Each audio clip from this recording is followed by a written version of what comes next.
On est extrêmement nombreux sur Terre aujourd'hui. Il faut pouvoir nourrir en tout cas tout le monde.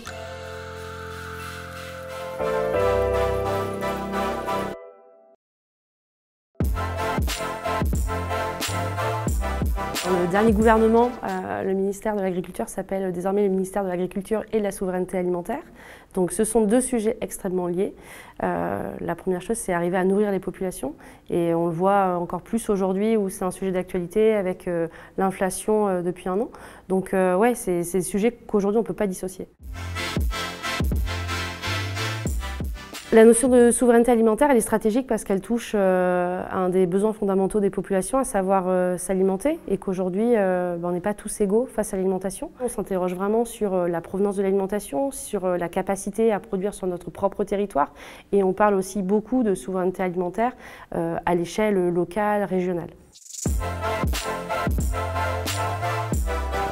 Je pense qu'il ne faut pas sortir le côté social de l'alimentation. On peut se dire que l'innovation va pouvoir servir en tout cas la productivité, et en même temps aujourd'hui la tech elle peut faire un peu peur puisqu'elle peut potentiellement écarter en tout cas le consommateur de l'origine même en fait de la production. On parle beaucoup des fermes verticales qui sont des machines à produire mais qui sont très énergivores et où on rentre dedans avec voilà, dans des salles blanches, etc. Enfin, clairement, est-ce que c'est aujourd'hui l'image qu'on a envie d'avoir de l'agriculture de demain?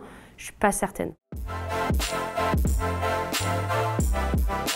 Nous, ce qu'on veut montrer, c'est qu'on peut être rentable sur une certaine surface avec une certaine typologie de produits. Et ça, c'est important. Donc derrière, c'est là où la tech est importante aussi, puisqu'on a tout un tas de métriques qu'on va suivre pour pouvoir faire les meilleurs choix en vue d'apporter vraiment cette réponse de la rentabilité sur une exploitation comme la nôtre.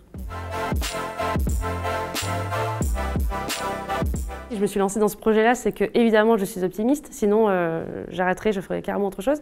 Mais il y a une donnée qui est hyper importante, c'est que dans les 10 ans qui viennent, il y a 50% des agriculteurs actuels qui partent à la retraite. Donc derrière, la question de la souveraineté alimentaire, elle est encore plus prépondérante. C'est hyper important de s'intéresser aujourd'hui, et en fait on a déjà des années de retard, sur l'avenir de l'agriculture dans notre pays. Il y a plein de projets de micro-fermes, etc. qui se montent, qui se lancent, qui marchent. C'est génial, mais aujourd'hui ça ne va pas suffire à nourrir en tout cas la population française.